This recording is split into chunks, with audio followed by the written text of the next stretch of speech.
जब से यहाँ स्टेट को यूटी बनाया गया है और लेफ्टिनेंट गवर्नर साहब को लाया गया है, एक आर्डर के बाद दूसरा आर्डर आ रहा है, उसके बाद दूसरा आ रहा है, उसके बाद दूसरा आ रहा है, और हर रोज़ नए टैक्स और नई मुसीबतें हमारे पास जो हैं वो गामजन की जा रही हैं।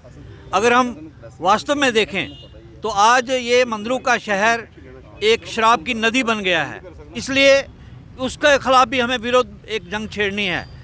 यहाँ अगर देखें तो हाई कोर्ट में बेहतरीन कम्प्लेक्स है, शायद हिंदुस्तान में इस तरह का हाई कोर्ट कम्प्लेक्स कोई नहीं होगा, लेकिन इसको भी यहाँ शिफ्ट करना चाह रहे हैं और 38,000 पेड़ काटने का प्रावधान वहाँ रखा है।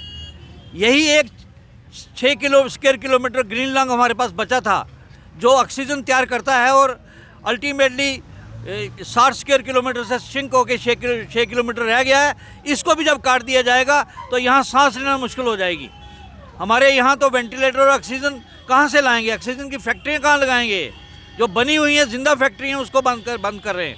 इसी तरह अगर आप देखें तो अभी जो स्मार्ट मीटर का इशू यहाँ उठा है, अब देखें करोड़ हर पे जो है कॉन्ट्रैक्ट दिया गया है, उस कॉन्ट्रैक्ट की क्या ज़रूरत है जब वही इंजीनियर हैं, वही लाइनमैन हैं, वही चीफ इंजीनियर हैं, तो एक कॉन्ट्रैक्टर को पैसे दे के ताकि यहाँ का पैसा जो है वो बाहर जाए।